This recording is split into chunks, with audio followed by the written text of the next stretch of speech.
একজন সাহাবী যার নাম হলো হযরতে ওসমানে গনি। কি নাম বললাম? ওসমানে গনি। এত ভালো মানুষ ছিলেন, মালদার মানুষ ছিলেন।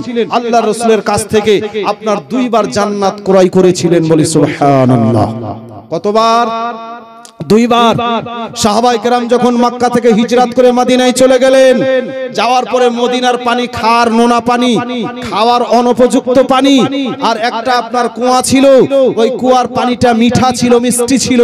আল্লাহর রাসূল বলতে আছে, বলে হে আমার সাহাবীরা, এমন কে আছো যে আমার সাহাবীদের জন্য যে পানি পান করতে অসুবিধা হয়, এই সমস্যার সমাধান করে দিতে পারবে?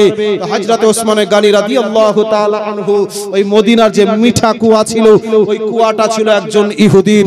হযরত ওসমানে গনি রাদিয়াল্লাহু তাআলা আনহু ওই কুয়াটার অর্ধেক 12,000 দিরহাম দিয়ে ক্রয় করে দেন। জোরে বলি সুবহানাল্লাহ।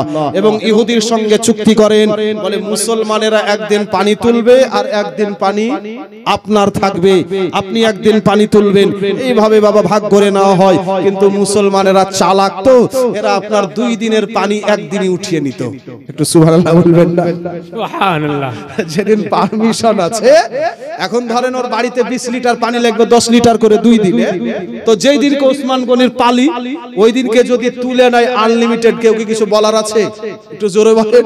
চুক্তিপত্রে স্বাক্ষরিতই করা আছে, একদিন মুসলমানরা তুলবে, একদিন ইহুদিরা তুলবে। যখন আপনার ইহুদি যখন দেখলো যে মুসলমানরা তো পানি আমার কাছ থেকে আর কেনে না, এই কুয়া রেখে আর লাভ হবে না, তো ওসমানে গনি আবার 8,000 দিরহাম দিয়ে কুয়াটাকে ক্রয় করে দিলেন।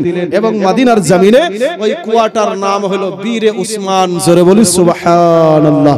আল্লাহর রাসূল বলেন, ওসমান, তুমি মুসলমানদের পানির সমস্যার সমাধান করে দিয়েছো, আমি পয়গম্বরে আযম তোমার জন্য জান্নাতের সার্টিফাই করে দিলাম। বলি সুবহানাল্লাহ। একবার তাবুকের যুদ্ধে এ ওসমানে গনি রাদিয়াল্লাহু তাআলা আনহু যাবে, এমন একটা সময় তাবুকের যুদ্ধ আমাদের ভারতবর্ষে 2020 সাল 21 সালে বাবা ভরা লকডাউন হয়েছিল। কি হয়েছিল? লকডাউন।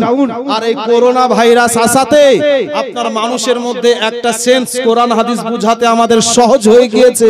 বলে হাসরের দিন বাবা ছেলের হবে না, ছেলে বাবার হবে না, স্ত্রী স্বামীর হবে না, স্বামী স্ত্রীর হবে না, এক কথাই কেউ কাউরির হবে না। এটা হচ্ছে কোরআনের চূড়ান্ত ফায়সালা। মানুষকে এটা বুঝাতে অসুবিধা হতো, কিন্তু যখন আপনার করোনা ভাইরাস আসলো, মানুষ তখন এটা অতি সহজেই বুঝে গেল। গ্রামের মানুষেরা যখন দেখলো ওই আব্দুল জব্বার, ওই আব্দুল সত্তার, ওই আব্দুল করিম, এরা কেরালায় কাজে ছিল, সরাসরি এদেরকে গ্রামে ঢুকতে দেওয়া যাবে না। কেন? তো বলছে ওদের যদি উপসর্গ থাকে করোনার, তাহলে পুরো গ্রামের মানুষকে ধরে নেবে, এর জন্য ওদেরকে কোয়ারেন্টিনে থাকতে হবে, 15 দিন স্কুলে থাকতে হবে, তারপরে গ্রামে ঢুকতে পাবে। আচ্ছা বলুন তো, ওই ছেলেটাকে কাউরির পর, একটু জোরে বলুন, তাহলে ওকে স্কুলে কেন রাখলেন? জি, কারণটা কি? বলে করোনা ভাইরাস হয়তো তার মধ্যে আছে, আর ও যদি ভাইরাস নিয়ে চলে আসে তাহলে পুরো গ্রামকে গ্রাম ছড়িয়ে যাবে, তাহলে মরলে ওই 3 জন মরুক, গ্রামের মানুষ যাতে না মরে। এটা মানুষকে আমাদের বোঝাতে সুবিধা হয়ে গিয়েছে।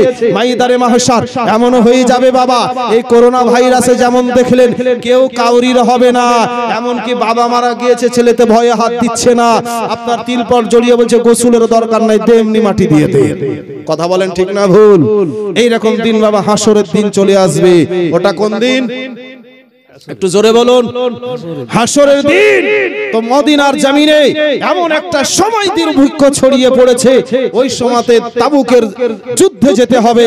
মানুষ অসহায়, মানুষের কাছে খাবারের ব্যবস্থা তেমন নেই, এমনকি মানুষ গাছের পাতা পর্যন্ত খেয়ে জীবন ধারণ করে। আল্লাহর রাসূল আপনার দাঁড়িয়ে গেলেন, হে আমার সাহাবীরা বলো, এমন কে আছো এই যুদ্ধের ময়দানে যাওয়ার জন্য তোমরা সহযোগিতা করবে সম্পদ দিয়ে? কে আছো বলো? হযরত ওসমানে গনি আল্লাহর রাসূলের সঙ্গে বিনয়ী নম্রতার সঙ্গে দাঁড়িয়ে গেলেন। ফিদাকা ইয়া আবি ওয়া উম্মি, ইয়া রাসূলুল্লাহ, ইয়া হাবিবাল্লাহ, নবীজি গো, আমি ইসলামের খাতিরে এই তাবুকের যুদ্ধের জন্য সরঞ্জাম সহ 100 উটের ওয়াদা করলাম। বলি সুবহানাল্লাহ। আল্লাহর রাসূল সাহাবায়ে কেরামদেরকে আরো আপনার বলতে আছে, এমতো অবস্থায় আপনার সাহাবায়ে কেরাম একের পর এক দান দিতে আছে। হযরত ওসমানে গনি জোশে আবার দাঁড়িয়ে গিয়েছেন, ইয়া রাসূলুল্লাহ, ইয়া হাবিবাল্লাহ, নবীজি গো, প্রথমবার দিয়েছি 100, আবার দিলাম 200। একটু আস্তে বলেন, জোরে বলে যদি আস্তে বলতে হয়, আস্তে যদি বলেন তাহলে উল্টোটা বলবো। হ্যাঁ, জোরে বলতে বললে যদি আস্তে হয় তাহলে আস্তে বলতে বলবো, তাহলে জোরে হবে। কথা ঠিক না ভুল? জি। আজকে আসুন, ওসমানে গানি আবার 200 দিলেন। আল্লাহ রাসূল সাহাবায়ে কেরামদেরকে বোঝাতে আছেন। ওসমানে গানি আবার দাঁড়িয়ে গেলেন। দাঁড়িয়ে যাওয়ার পরে ইয়া রাসূলুল্লাহ, ইয়া হাবিবাল্লাহ, নবীজি গো, প্রথমে দিলাম 100, পরে দিলাম 200, টোটাল হলো কত? 300। আল্লাহ রাসূলের সাহাবী বলছেন, ইয়া রাসূলুল্লাহ, আবার আমি 300 উটের ওয়াদা করলাম। বলি সুবহানাল্লাহ। টোটাল কত হলো? 600। আরেকটি আপনার বর্ণনাতে এসেছে হযরত ওসমানে গানি 1000 উট দান করেছিলেন। শুধু তাই নয়, আজকে একবারে আপনার জানো 1000 দিরহাম দান করেছিলেন। জোরে বলি সুবহানাল্লাহ। আল্লাহ রাসূল বলেন, ওসমান, পৃথিবীর জমিনে তাবুকের যুদ্ধে তুমি ইসলামকে সহযোগিতা এমন ভাবে করেছো, মহান আল্লাহ তাআলা এমন খুশি হয়েছে, আমি নবী মুস্তাফা দ্বিতীয়বার তোমাকে জান্নাতের জন্য সার্টিফাই করে দিলাম। তাহলে ওসমানে গানি ইনার মান কত, ইনার শান কত, ইনার মর্যাদা কত, যে আল্লাহ রাসূল সাল্লাল্লাহু আলাইহি ওয়াসাল্লামের একবারে ডবল জামাই, তার নাম হলো হযরত ওসমানে গনি। তার নাম কি? ওসমানে গানি। আল্লাহ রাসূলের এক কন্যার সঙ্গে বিবাহ হয়, হওয়ার পর ওই কন্যা ইন্তিকাল করার পর আবার দ্বিতীয় কন্যার সঙ্গে হযরত ওসমানে গানি রাদিয়াল্লাহু তাআলা আনহুর বিবাহ হয়। তো আল্লাহর রাসূল বলছেন, বলে আমার যদি আরো 40টা মেয়ে থাকতো, ওসমান এত ভালো জামাই, পর করে ওসমানকেই আমি আমার মেয়েগুলোকে দিয়ে যেতাম। জোরে বলি সুবহানাল্লাহ। আর এখন আপনার আমাদের এমন জামাই হয়, মেয়ে যেন বাড়িতে যদি জামাই আসে, তা আপনার মেয়ে মনে করে যে দ্বিতীয় আজরাইল বাড়িতে ঢুকেছে। এরকম হয় কি হয় না বাবা? দ্বিতীয় আজরাইল অনেকের স্বামী আছে না নাই? আছে। তো এই ওসমানে গানি রাদিয়াল্লাহু তাআলা আনহু, ওনার টাইটেলটা হলো গানি, মানে হলো উনি মালদার ধনী। তো ওসমানে গানি ওনার দিলটাও ছিল আপনার ধনী। জোরে বলি সুবহানাল্লাহ। ছোট্ট করে আলোচনা বলে আপনাদের কাছে সমাপ্তি ঘটাবো। আমাদের আমল যদি ভালো হয়, মহান আল্লাহ তাআলা জান্নাত থেকে খাবার পাঠাতে পারেন। জোরে বলি সুবহানাল্লাহ। এই আলোচনাটি করব, এরপরে ইনশাআল্লাহ আলোচনার সমাপ্তি ঘটাবো, তারপর লাস্ট দোয়া করব। ইনশাআল্লাহ আপনারাও বিছনাতে গিয়ে ঘুমিয়ে যাবেন, আর আমি সুদূর রাত্রিতে আপনার সুদূর লালবাগ ঘুরিয়ে যাব। বাড়িতে থাকার সুযোগ নাই, অন্য জায়গাতে একটা জালসা আপনার চলছে, সকালবেলাতে আদায় করতে হবে। কথা বুঝেছেন? একবার যোগদান করে এসেছি আসরের পরে, বলে আপনারা থাকেন, আমি আসছি।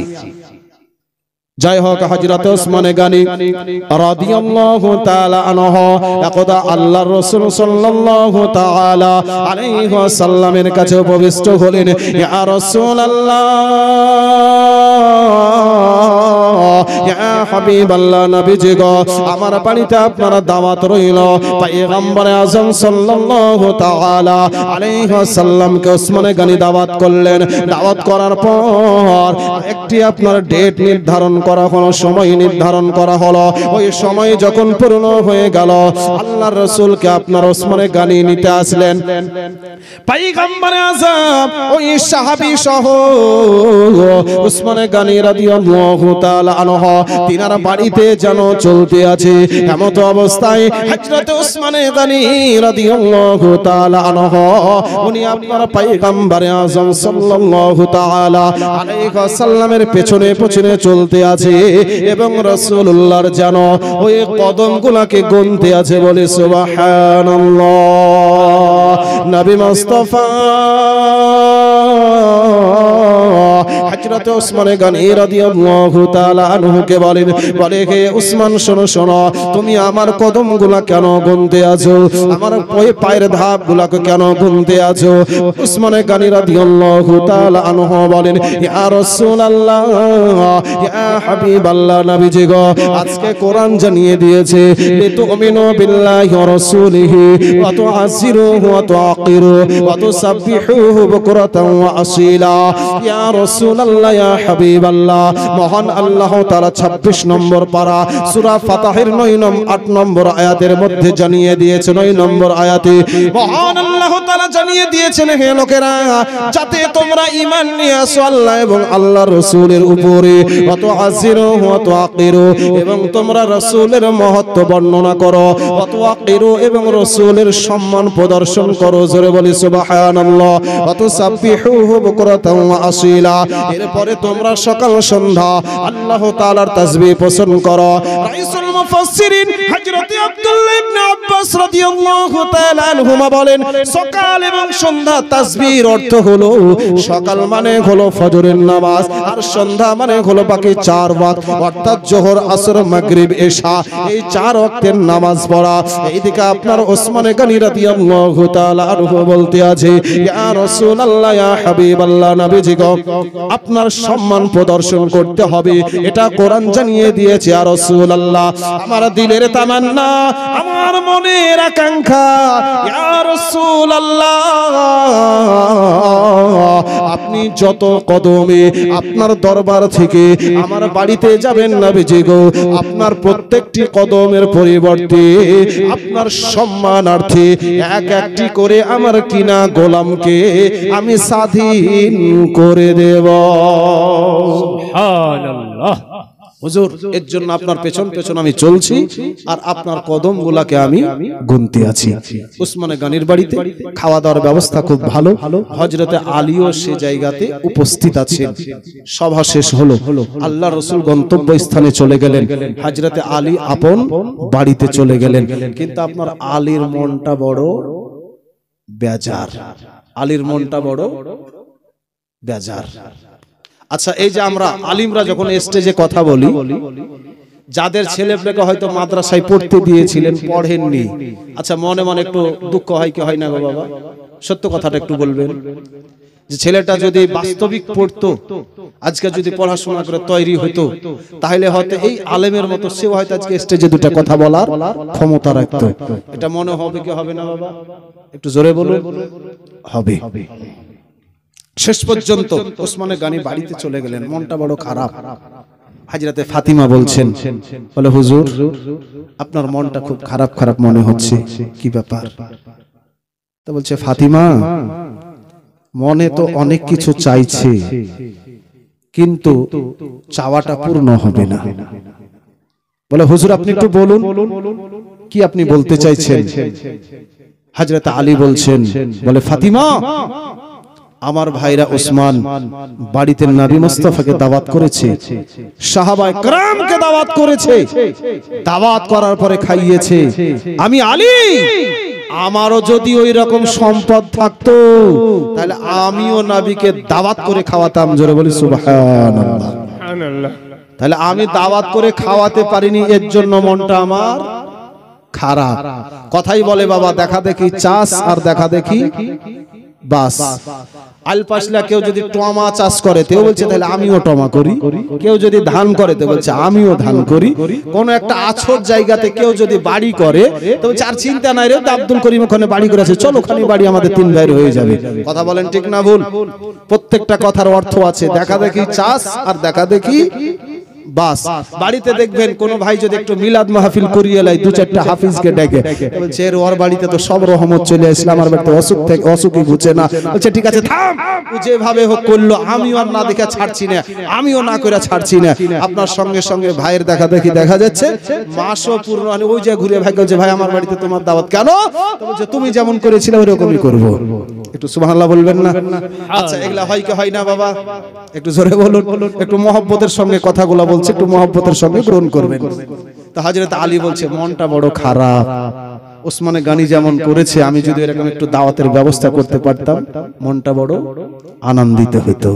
আচ্ছা মনটা যে খারাপ এটা জায়েজ উদ্দেশ্য না নাজায়েজ উদ্দেশ্য নিয়ে? জোরে বলুন। জায়েজ উদ্দেশ্য নিয়ে। ইনারা হলেন আল্লাহওয়ালা। আচ্ছা আল্লাহওয়ালাদের দিলি তামান্না পূর্ণ হবে কি হবে না? পূর্ণ হবে। হযরতে ফাতিমা যোহরা রাদিয়াল্লাহু তাআলা আনহা হযরতে আলী রাদিয়াল্লাহু তাআলা আনহুকে বলেন, বলে হুজুর আপনি ওই নবী মুস্তাফার দরবারে চলে যান, পয়গম্বরে আজমকে আপনি দাওয়াত দিয়ে চলে আসুন। হযরতে আলী রাদিয়াল্লাহু তাআলা আনহু বলেন, বলে ও বিবি ফাতিমা বলো বলো, বাড়িতে তো কোনো খাবারের আয়োজন নাই, বাড়িতে তো কোনো টাকা পয়সা সম্পদ নাই, তবে পয়গম্বরে আজমকে দাওয়াত করব, রাসূলের সঙ্গে সাহাবীদের আসার কোনো লিমিট থাকবে না, আনলিমিট সাহাবায়ে কেরাম আসবে। ও ফাতিমা বলো বলো কেমন করে সম্ভব হবে, কেমন করে আমরা খাবার দাবার জোগাড় করতে পারবো? হযরতে ফাতিমাতুজ জোহরা রাদিয়াল্লাহু তাআলা আনহা বলে হুজুর আপনি চিন্তা করবেন না ওই নবী মুস্তাফার দরবারে চলে যান, নবী মুস্তাফাকে আপনি দাওয়াত করে চলে আসুন।